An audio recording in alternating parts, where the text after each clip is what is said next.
Algunas escenas de este programa han sido representadas, incluyendo la descripción de investigaciones realizadas en la escena del crimen.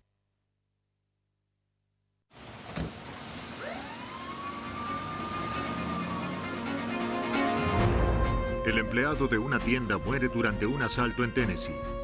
Cuando el sospechoso asegura que fue un accidente, la policía recurre a los forenses para demostrar que fue un asesinato a sangre fría.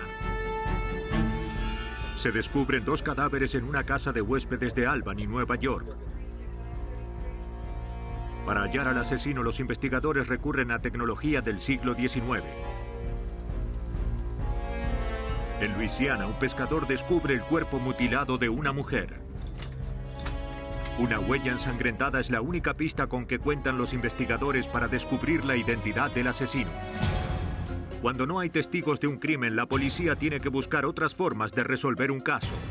Pero la ausencia de testigos oculares ya no significa ausencia de vigilancia, y los asesinos descubren que están en la mira.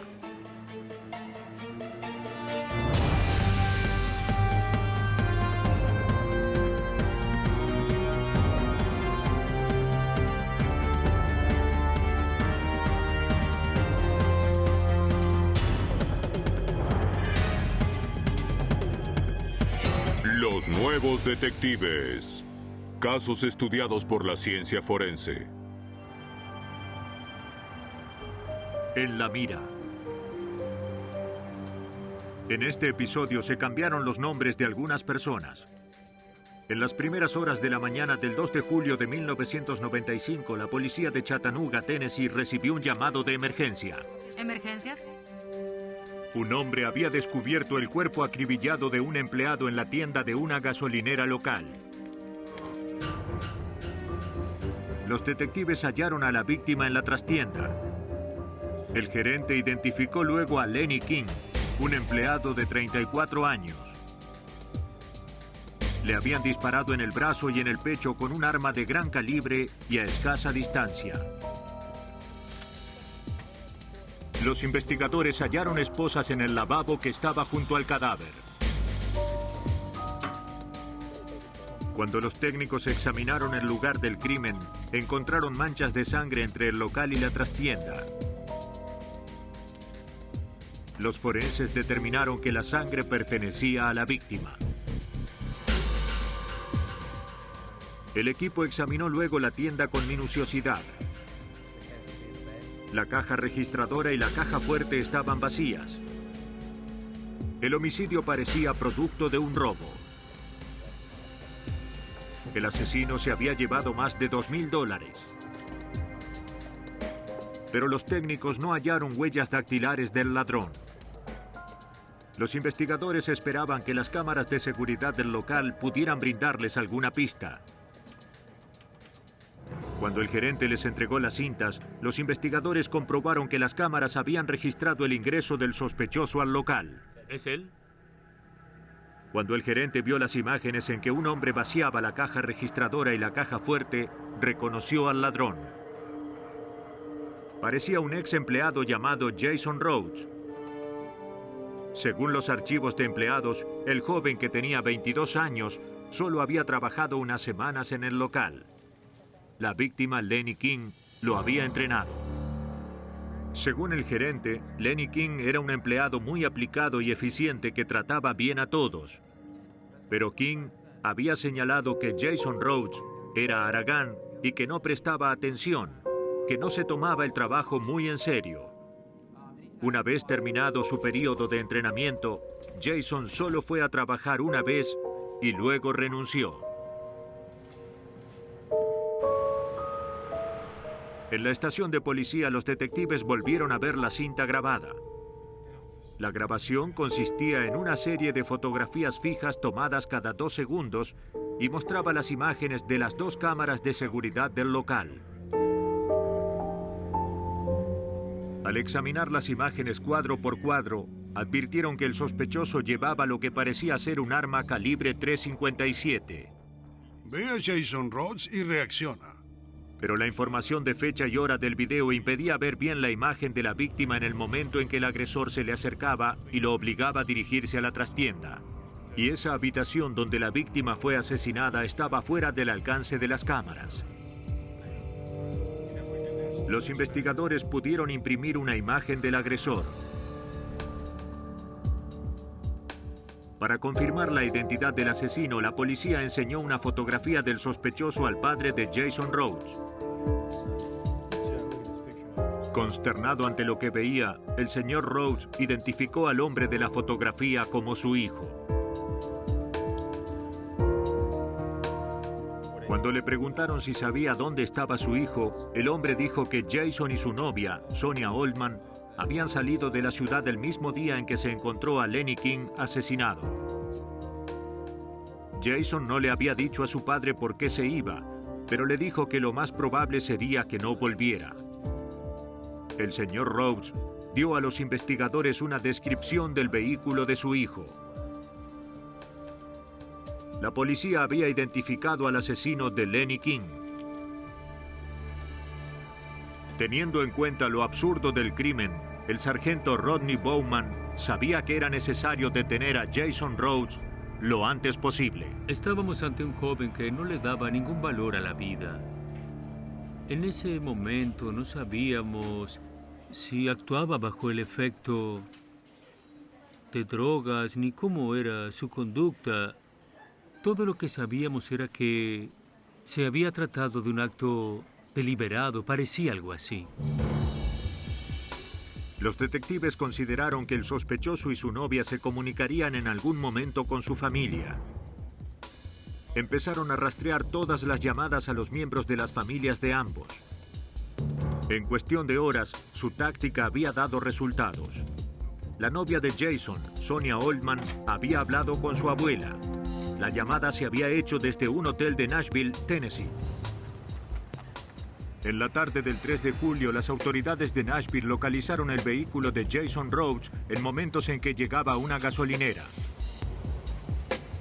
Cuando el sospechoso bajó del vehículo para cargar gasolina, los detectives avanzaron. Jason Rhodes fue detenido como sospechoso de robo y homicidio. ¡Vamos! ¡Vamos! Bien. Al día siguiente, policías de Chattanooga viajaron a Nashville para interrogar a Jason Rhodes por el homicidio. Al principio, este negó toda relación con el crimen. Pero cuando le presentaron las pruebas, decidió cooperar. Jason admitió haber matado a Lenny King, pero aseguró que había sido un accidente, que nunca había tenido la intención de matar a su ex compañero de trabajo. Según Jason, había entrado al local solo con la intención de robar. Jason, vamos, dame el dinero. Aseguró que había llevado a la víctima a la trastienda solo para esposarlo al lavabo e impedir que hiciera sonar la alarma. Dijo que cuando trató de colocarle las esposas a Lenny King, el empleado lo atacó y trató de tomar el arma. Cayó al suelo y trató de quitarme el arma. Hubo varios disparos accidentales y Jason se dio cuenta de que Lenny estaba herido. No sabía qué podía ocurrir. Asustado, tomó el dinero y escapó. Si bien Jason Rhodes había confesado el homicidio de Lenny King en la trastienda, los investigadores no creían su historia. La sangre hallada en el local indicaba que el asesino le había disparado a la víctima antes de que ambos llegaran a la trastienda. Pero a menos que los investigadores pudieran demostrar que Jason Rhodes mentía, este podría ser procesado por un delito menor. Los detectives estaban convencidos de que Jason Rhodes había asesinado al empleado a sangre fría, pero tenían que buscar pruebas para asegurarse de que el joven nunca recuperaría la libertad para volver a matar. La policía de Chattanooga, Tennessee, había detenido al culpable del asesinato de Lenny King, un empleado de 34 años a quien le habían disparado durante un asalto. Las cámaras de seguridad registraron su presencia en la tienda, tras lo cual Jason Rhodes confesó que era culpable. Lo llevé a la trastienda. Pero aseguraba que el arma se había disparado por accidente mientras él y la víctima forcejeaban en la trastienda. Los detectives examinaron la cinta grabada cuadro por cuadro para probar que Jason Rhodes mentía y que el homicidio había sido premeditado. En uno de los cuadros notaron que la víctima parecía flexionar las rodillas y que se tomaba el brazo poco después de que Jason Rhodes entrara a la tienda. Reacciona. El sargento de homicidios Tim Carroll creía que el sospechoso había empezado a disparar ni bien entró a la tienda. Una vez que pudimos ver el video a menor velocidad, el sargento Rodney Bowman y yo coincidimos en que Jason empezó a disparar en cuanto entró a la tienda. Es mentira que forcejearon y que el arma se disparó. ¿Aquí de acuerdo? Los investigadores sabían que si podían demostrar que Jason Rhodes había disparado ni bien entró a la tienda, podrían acusarlo de homicidio premeditado. Pero eso no sería fácil. En el video, Jason Rhodes está ubicado bajo estas marcas que indican el día y la hora. Y no se ve ningún fogonazo, no se puede ver si el arma se mueve. Ahora, tenemos que conseguir una ampliación del video para eliminar esas marcas y entonces así poder ver el disparo. Los investigadores recurrieron a científicos del Laboratorio Nacional de Oak Ridge, que depende del Departamento de Energía de los Estados Unidos. Ken Tobin dirige el grupo de análisis científico de imágenes. Su tarea consiste en analizar imágenes de video y conseguir información que no se detecta a simple vista. Aceptó trabajar en el caso. La cinta que nos envió el Departamento de Policía de Chattanooga era de muy baja calidad. Tenía la pantalla dividida, lo que significaba que había dos cámaras de video en el local donde había tenido lugar el robo. Se veía la grabación de ambas al mismo tiempo, pero la cámara que filmó el asesinato del empleado del local estaba muy alejada de ese punto. Además, los datos de hora y fecha tapaban la imagen, que estaba ubicada en el cuadrante superior izquierdo de la pantalla. No parecía posible sacar conclusiones. Para confirmar las sospechas de los investigadores de que Lenny King había sido asesinado antes de pasar a la trastienda, Tobin necesitaba una imagen más clara. En primer lugar, había que retirar del video la marca de hora y fecha. Para ello usó un programa de computación en las imágenes, lo que constituye parte de un proceso llamado análisis de sustracción. El análisis compara cada cuadro de video con el siguiente y luego elimina las imágenes que permanecen constantes, sin cambios. En este caso, el proceso de sustracción consiste en retirar todo lo que permanece invariable en la escena. Los estantes, la cafetera y las marcas de fecha y hora que se superponían con las imágenes. En este caso, solo nos interesaba el fogonazo del arma y el movimiento del cuerpo de la persona que tenía el arma. Mediante el análisis de sustracción, Tobin pudo recuperar la parte del video que antes quedaba oculta por las marcas de fecha y hora. Se veía algo que parecía el fogonazo del arma de Jason Rhodes. Pero para obtener una condena por homicidio premeditado, necesitaban estar seguros de que lo que veían era en realidad un fogonazo y no un defecto del video. Para descubrirlo, los detectives volvieron a la tienda y llevaron a cabo un experimento. Utilizando la misma arma, una Magnum 357, dispararon a unos viejos directorios telefónicos luego de asegurarse de que las cámaras de seguridad del local registraban la escena. Se envió el video de la reconstrucción a Ken Tobin para que lo comparara con la grabación del asesinato. Y aquí tenemos el disparo. Cuando compararon el fogonazo del arma del sargento Carroll con el video que se grabó en el momento del asesinato, concluyeron que ambos tenían las mismas características. Ahora los investigadores tenían la prueba que necesitaban para demostrar que Jason Rhodes había mentido. Un cuadro de video había sido la prueba clave que determinaba la culpabilidad del sospechoso.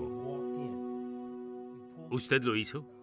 Lo que logró el laboratorio de Oak Ridge con esta pequeña sección de video es comparable con un análisis de ADN. Fue muy contundente. De no haber sido por su trabajo, no tendríamos lo que yo llamo el ADN visual de este caso. Para evitar la pena de muerte, Jason Rhodes siguió el consejo de su abogado y se declaró culpable de homicidio premeditado. La policía cree que Jason Rhodes entró al local dispuesto a matar a cualquier empleado que pudiera identificarlo. ¡Abajo al suelo! ¡Vamos! ¡Ahora mismo!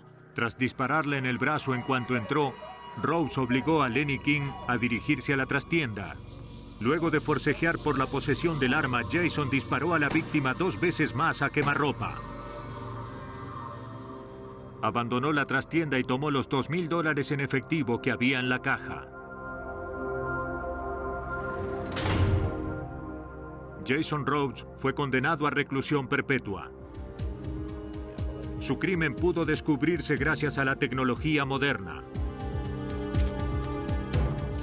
Pero para resolver un doble asesinato que tuvo lugar en Albany, Nueva York, los investigadores tuvieron que recurrir a un invento del siglo XIX. La mañana del 3 de julio de 1994, Gary Lang fue a visitar a su suegra a la casa de huéspedes que ésta dirigía. Al llegar advirtió que la radio de la mujer estaba en las escaleras, que nadie había recogido la correspondencia y que la puerta trasera estaba abierta. Adentro la casa estaba revuelta. Al entrar a la cocina descubrió los cuerpos de su suegra, Josephine Zurek, de 86 años, y de uno de los huéspedes, Walter Paskowski.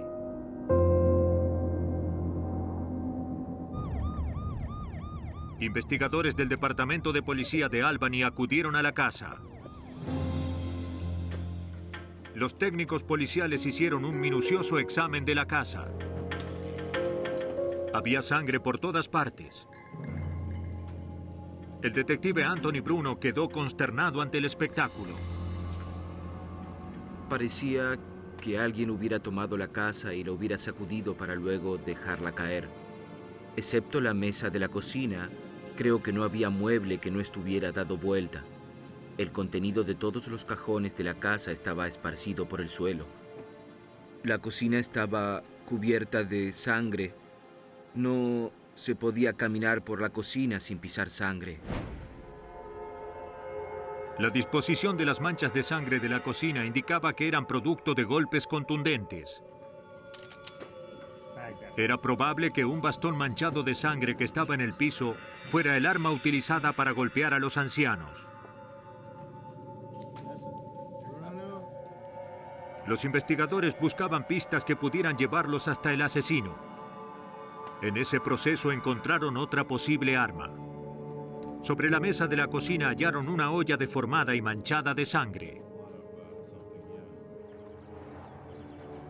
Para los investigadores todo indicaba que las víctimas habían sido testigos involuntarios de un robo, por lo que parecía él o los asesinos habían escapado a toda prisa. Las autopsias confirmaron que ambas víctimas habían muerto como consecuencia de golpes contundentes en la cabeza. Paskowski, de 55 años, también había sido estrangulado. Las víctimas habían sufrido decenas de golpes. Y las lesiones parecían ser producto tanto de golpes del bastón como de la olla encontrados en la cocina. El forense determinó que los asesinatos habían tenido lugar entre las 10 y las 11 de la noche anterior. Con la esperanza de que los elementos hallados en el lugar del crimen les brindaran alguna pista sobre la identidad del asesino, los detectives los enviaron al laboratorio policial de Albany. Al examinar la olla que podría haber servido de arma, el detective Dean Halprin advirtió algo que parecía ser una huella dactilar en su interior. Si se trataba en verdad de una huella, recuperarla no sería fácil. La olla era de un material con el que nunca habíamos obtenido buenos resultados, ya que tiene algunas marcas y depresiones. Por otra parte, estaba muy deformada porque se la usó para golpear a las víctimas. Sin embargo, una vez que utilizamos el polvo, comprobamos que había algo allí dentro. Teníamos una huella. Pero la emoción no duró mucho. Si bien los investigadores habían encontrado pruebas que podían ubicar a un sospechoso en el lugar del crimen, no lograban colocar la cámara en la posición necesaria para obtener una imagen detallada. Sin eso no podrían comparar la huella con la de un sospechoso cuando lograran dar con este. Es difícil introducir una cámara en una olla y obtener una buena imagen. Para ello se hicieron numerosos intentos y obtuvimos imágenes de la huella, pero estas no eran de la calidad necesaria para hacer una identificación. Dean, ¿qué te parece? Los técnicos concluyeron que cualquier intento de recuperar la huella con un adhesivo probablemente la destruyera, y desarmar el arma homicida no era posible. La huella parecía ser inútil como prueba. Así sabremos por dónde seguir. Bien. Gracias. Los investigadores tendrían que buscar otra forma de identificar al asesino. La policía recurrió al yerno de Josephine Zurek, Gary Lamb. Luego de oírlo describir a su suegra, la policía no pudo imaginar por qué alguien habría querido hacerle daño. Dijo que tenía un problema con un huésped. La señora Zurek era una inmigrante polaca de 86 años que vivía en esa casa desde su llegada a los Estados Unidos. Ahí había formado su familia. Era una ciudadana respetuosa de la ley. Todos en el vecindario la conocían. Siempre preparaba pasteles para sus vecinos. Vamos, tiene que hacer algo. El yerno agregó que Walter Paskowski, uno de los huéspedes, había establecido una relación estrecha con Josephine y la familia. Gary dijo que él y su esposa iban con frecuencia a la casa de huéspedes, hacían las compras y ofrecían ayuda tan a menudo como podían. Qué bueno verte, me alegro tanto. Recordaba que Josephine había tenido problemas con uno de los huéspedes más jóvenes que alquilaba el apartamento del sótano. El detective de homicidios Bernard Santandrea empezó a investigar al ex huésped. Pero nada sugería que el joven podía ser responsable de un doble homicidio tan brutal. Se trataba de un acto de violencia aterrador. No nos parecía que ese hombre fuera capaz de algo así. De todas formas, investigamos su paradero y también su empleo. Verificamos que a la hora en que habían ocurrido los homicidios, esa persona todavía estaba trabajando. No había ningún sospechoso del doble asesinato y el caso amenazaba con quedar estancado. Eso significaba que un brutal asesino seguía en libertad en las calles de Albany.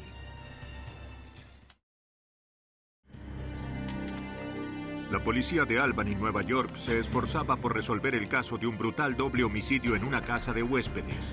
El asesino había matado a Josephine Zurek, de 86 años, y Walter Paskowski, de 55. Los forenses habían detectado una huella dactilar en una olla utilizada para golpear a las víctimas, pero los intentos por recuperarla habían resultado infructuosos. El detective de homicidios Anthony Bruno se esforzaba por identificar al asesino. Era todo un desafío. Los responsables no tenían vinculaciones, ni se trataba de personas con antecedentes policiales. Era difícil imaginar quién podía tener motivos para matar a esas dos personas a golpes. La policía recurrió a la población. 2 días después de los asesinatos, una mujer se comunicó con los detectives. Háblenos de su novio. Al leer los detalles del crimen en el periódico, pensó que su exnovio podría tener alguna relación. Él vino a mi apartamento. Alrededor de la medianoche del día de los crímenes, el exnovio de la mujer, Johnny Blanchard, había pasado por el apartamento de esta. Parecía nervioso, transpiraba y estaba sin aliento. Estoy bien, no te preocupes, ¿de acuerdo? La mujer advirtió que tenía sangre en la ropa. Johnny explicó que lo habían lastimado en una pelea. Pero cuando se quitó la ropa manchada, no tenía ninguna herida visible. ¿Quieres que te lave la ropa? Se negó a contestar más preguntas y se marchó. No estaba lastimado. No había vuelto a tener noticias de él. El sargento de homicidios Bernard Santandrea conocía muy bien a Johnny Blanchard. tenía un largo prontuario que comprendía drogas y agresiones violentas.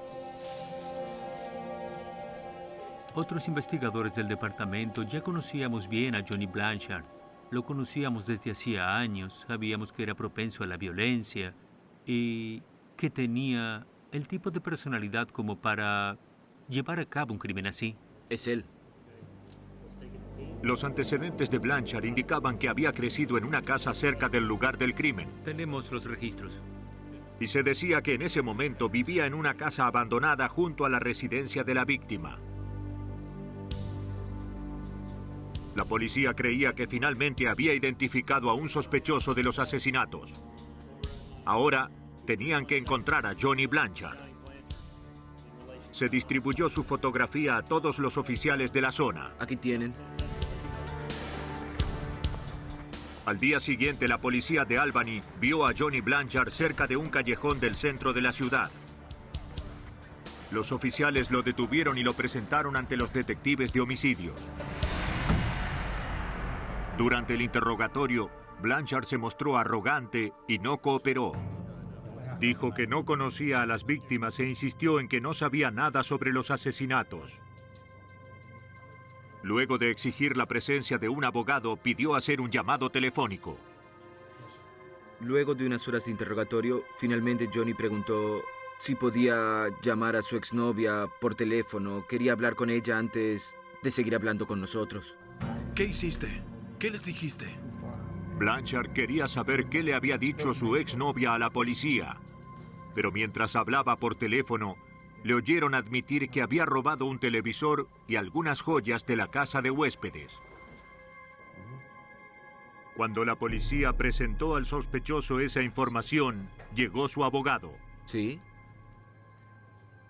¿Es el abogado?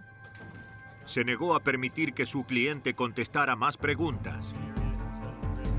Si bien estaban convencidos de la culpabilidad de Johnny Blanchard, los investigadores sabían que no tenían más que pruebas circunstanciales. Para obtener una condena necesitaban pruebas que relacionaran al sospechoso con el lugar del crimen. Si bien se había hallado una huella dactilar en una de las armas homicidas, la policía no había podido obtener una imagen clara de la misma. Los investigadores recurrieron a los especialistas forenses del Laboratorio Policial Estatal de Connecticut. El especialista Paul Penders aceptó trabajar en el caso. Tras examinar la huella que había en el interior de la olla, concluyó que solo había una forma de que la policía de Albany consiguiera la prueba que necesitaba para resolver el caso. Sabíamos que había problemas para recuperar la huella. Se trataba de una huella ensangrentada. Era necesario tomarle una fotografía. La comparación tenía que hacerse con una fotografía. Pero era más fácil decirlo que hacerlo. Penders tendría que encontrar la forma de colocar una cámara dentro de la olla para obtener una imagen clara de la huella. La impresión está en el interior de la olla, en un lado de la olla. Tenemos que tomar una fotografía en ángulo recto para poder obtener una imagen que sea de tamaño natural. No se puede colocar una cámara convencional. A Penders se le ocurrió una idea. Si bien no era posible colocar las cámaras modernas en la posición adecuada, podía hacérselo con cámaras más antiguas. Decidió usar una cámara de fuelle del siglo XIX. Para ello se utilizó un sistema de deslizamiento. Esto permite que la lente pueda moverse o deslizarse de manera independiente del cuerpo de la cámara. El sistema permite un mayor acceso a imágenes ubicadas en lugares a los que es difícil llegar. Penders pudo deslizar su lente por delante de la huella dactilar. La película es otro elemento clave del proceso. Cada cuadro de película tiene 10 centímetros por 13, mucho más que los 35 milímetros habituales. La principal ventaja de la cámara de 10x13 es que fotografía el objeto en su tamaño natural, o sea, en su dimensión exacta. No tenemos necesidad de ampliarlo ni de reducirlo, y la cantidad de información que contiene esa película más grande es superior a la que nos brinda la de 35 milímetros. El procedimiento tuvo éxito. Por medio de una cámara de fuelle con sistema de deslizamiento, Paul Penders pudo obtener una fotografía de alto contraste de la huella dactilar que había en el interior de la olla. Los técnicos ya podían determinar si Johnny Blanchard había cometido los crímenes. Cuando compararon la fotografía de la huella que había en la olla con las huellas dactilares de Blanchard, concluyeron que eran idénticas. ¿Ese es nuestro hombre? Johnny Blanchard fue acusado de 2 homicidios. Los investigadores estiman que Johnny Blanchard irrumpió en la casa de huéspedes con la intención de robar. Pero cuando Josephine Zurek, de 86 años, y Walter Paskowski, de 55, interrumpieron el robo, Blanchard reaccionó dándoles muerte a golpes. Se declaró a Johnny Blanchard culpable de los 2 homicidios, así como de ensañamiento y robo. Fue condenado a entre 60 años y reclusión perpetua. Es difícil identificar a un sospechoso cuando éste no tiene ninguna relación con las víctimas. Pero a menudo son personas muy cercanas a la víctima las que llevan a cabo un asesinato. En el sector sudeste de Luisiana, apenas traspasado el límite con el estado de Mississippi, el río Pearl atrae a quienes se dedican a la pesca de róbalos. El 21 de mayo de 1996, un hombre se dirigía al río en busca de un buen lugar donde pescar. Al atravesar un pequeño claro, descubrió un cadáver en descomposición. El pescador llamó a la policía de inmediato.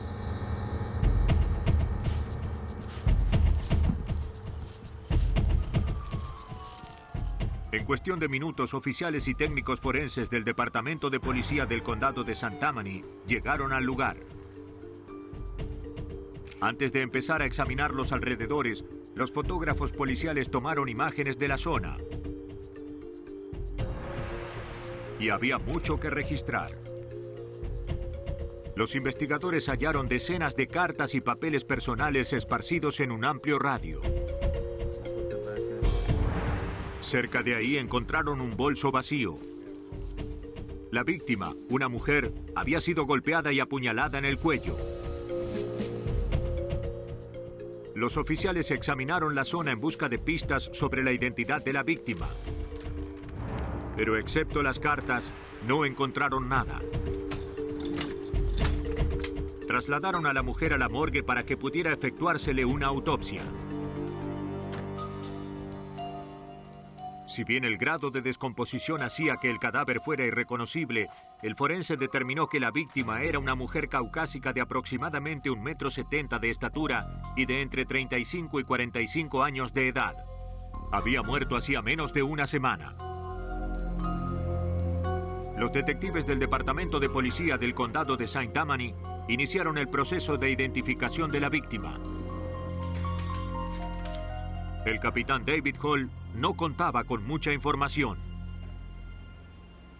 Lo primero que hicimos fue tomar las medidas del cuerpo y tratar de imaginar qué aspecto tendría esa persona. Examinamos los archivos de personas desaparecidas en el área de Mississippi y Luisiana. Ninguno de los casos coincidía. Haz un llamado telefónico. Los investigadores empezaron a examinar los papeles en busca de pistas. Toda la correspondencia estaba dirigida a una mujer llamada Liz y las cartas llevaban la firma de un tal Michael Packer.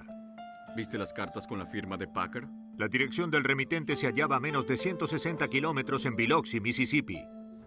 Los investigadores se comunicaron con la policía de Biloxi, que acudió a la dirección de la que habían salido las cartas. El señor Packer. Michael Packer no estaba ahí. ¿Packer vive aquí? Sí. Según su compañero, Packer había partido unos días antes para trabajar en Alabama. Necesitaba el dinero. Cuando se lo preguntaron, declaró que conocía a una mujer llamada Liz. Ya no podía seguir soportando las peleas. Su nombre completo era Elizabeth Herman. Hasta poco antes ella y Michael Packer habían sido novios. El compañero de Packer dijo que Liz y Michael peleaban constantemente, sobre todo por dinero. De hecho, unas semanas antes, habían protagonizado una violenta discusión. El hombre había llamado a la policía. Como no quería seguir inmersa en una relación violenta, Elizabeth Herman había empacado sus cosas en un bolso y había decidido marcharse. No estoy seguro. El hombre pensaba que Liz no tenía casa, pero la había visto menos de una semana antes buscando trabajo en una agencia de empleos local. Con la esperanza de confirmar la identidad de la víctima, la policía de Luisiana investigó los antecedentes de Elizabeth Herman. Los detectives descubrieron que la mujer de 39 años había sido detenida varios años antes en Florida por delitos menores.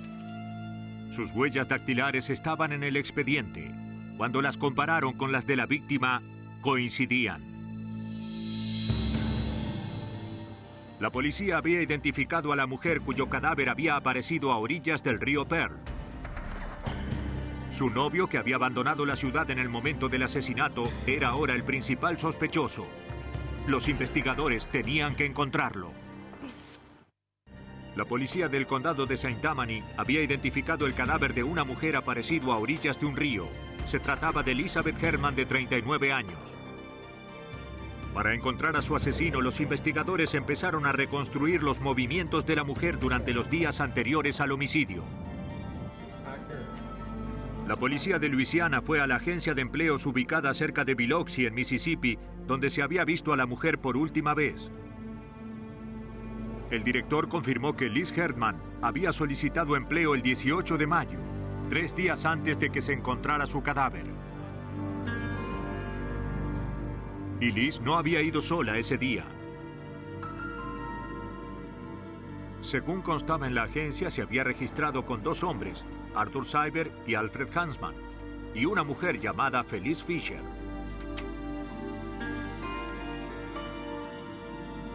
El director los había visto juntos antes y sabía que eran amigos.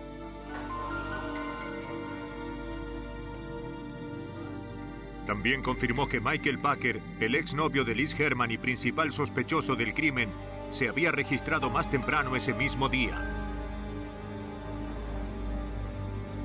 Cuando llegaron Liz y sus amigos, él ya se había ido a Alabama, donde le esperaba un empleo en Mobile. En 10 minutos estaré allí. Bien, adiós. Los investigadores confirmaron que Packer se encontraba a centenares de kilómetros en el momento del asesinato. Como Liz Herman no tenía casa en el momento de su muerte, identificar a un sospechoso no sería fácil. Vivía en la calle. Cualquiera podría ser sospechoso. En esa situación, a diario se conoce gente capaz de cometer un homicidio. El capitán Hall empezó a buscar a los 3 amigos de Liz con la esperanza de que pudieran brindar alguna información. Pero cuando los investigó, descubrió que 2 de ellos, Alfred Hansman y Arthur Cyber, tenían un extenso prontuario que comprendía robo y agresión. Los detectives acudieron a un hotel cercano donde Arthur Cyber se había alojado poco antes.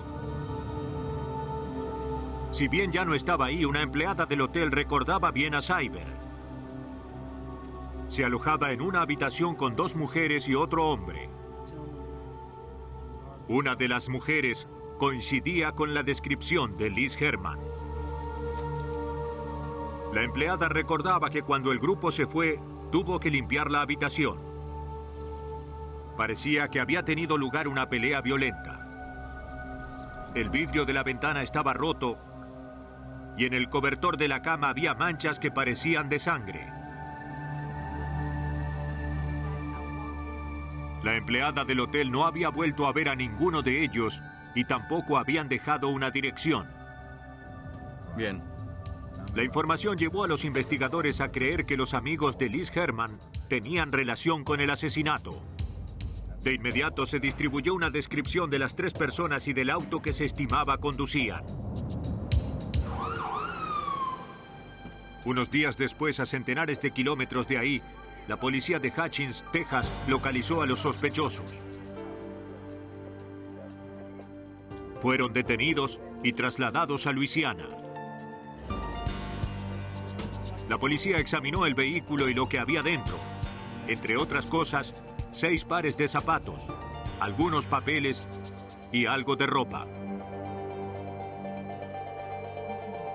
Durante el interrogatorio, Alfred Hansman admitió que tenía información sobre el asesinato.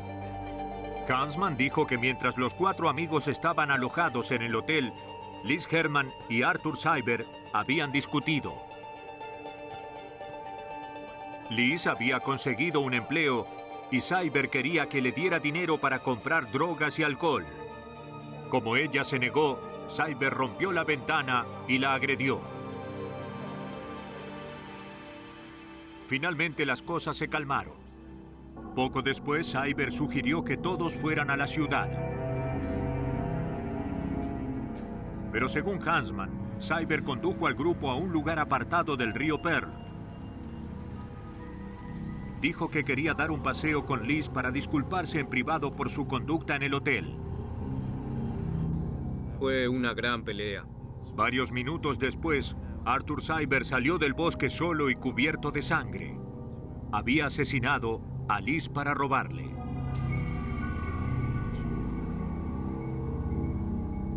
Cyber amenazó con matarlos a él y a Félix si lo delataban a las autoridades. Hansman insistió en que él y Félix no habían salido del vehículo en ningún momento. Cuando le presentaron la acusación, Arthur Cyber la negó. Si bien había estado en el río en el momento del asesinato, dijo que habían sido Alfred Hansman y Felix Fisher los que habían matado a Liz. ¿Elizabeth era su novia? Sí, señor. De inmediato empezaron a acusarse entre sí, unos a otros. Al menos eso nos permitía saber que los 3 eran responsables. Solo nos quedaba desarticular las mentiras que nos decían para poder descubrir la verdad y encontrar al culpable. En busca de respuestas, los investigadores enviaron todos los elementos que tenían a los forenses del laboratorio policial del estado de Luisiana. ¿Esa se ve bien?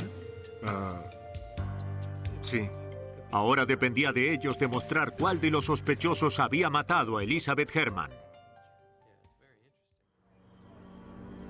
La policía del condado de St. Tammany, Luisiana, había detenido a 3 sospechosos del homicidio de Elizabeth Herman de 39 años. Como los sospechosos se acusaban entre sí, los investigadores tenían que hallar la forma de determinar la identidad del asesino. Recurrieron a los forenses del laboratorio policial del estado de Luisiana. Hay manchas de sangre. Ahí el forense George Shiro empezó a analizar los elementos hallados en el lugar del crimen. Se concentró en un trozo de papel amarillo manchado con sangre de la víctima. Tras un examen más detenido, observó la huella de un zapato. Sabía que la huella no bastaría para determinar la identidad del asesino. Si bien los 3 sospechosos admitían haber estado en el río Pearl, todos negaban haber estado cerca de la víctima en el momento del asesinato. A los efectos de establecer quién mentía, Shiro tenía que determinar dónde se había encontrado el papel en relación con el cuerpo de la víctima. Para ello, recurrió a las fotografías del lugar del crimen. En las fotos se observaban varios trozos de papel amarillo. Sin embargo, luego de digitalizar y ampliar las fotografías, descubrió que solo uno de los papeles estaba manchado con sangre y estaba ubicado a unos centímetros de la cabeza de la víctima. Ahora Shiro tenía que determinar cuál de los sospechosos había dejado la huella. Empezó a comparar los zapatos que había en el vehículo de los sospechosos con la huella que había encontrado a centímetros del cadáver de Liz Herman. Descartó rápidamente 5 de los 6 pares. Pero el 6º par parecía similar a la huella que había en el lugar del crimen. Examiné el calzado con más cuidado. Lo que buscamos cuando examinamos huellas de calzados son las marcas de la suela que le dan características individuales. Shiro imprimió en papel de acetato una huella del zapato encontrado en el auto de los sospechosos.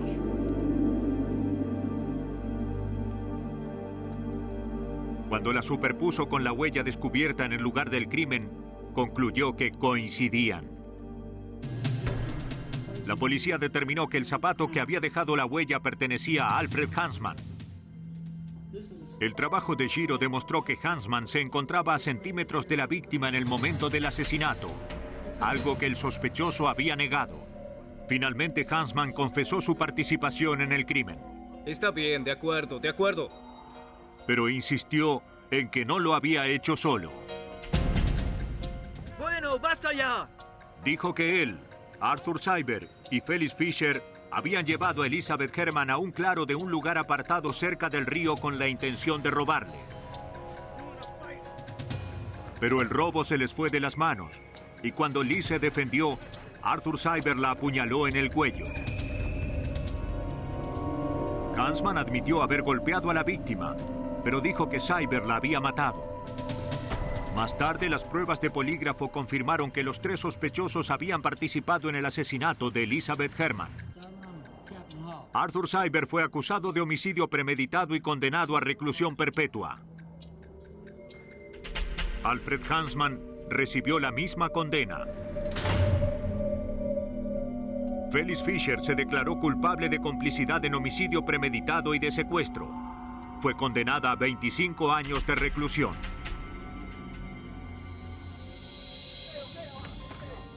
La mayor parte de los asesinos aprovechan momentos en que sus víctimas están aisladas o lejos de posibles testigos. Cuando los investigadores trabajan para identificar a un sospechoso, recurren a los forenses. Ellos pueden revelar la culpabilidad de un asesino poniéndolo en la mira.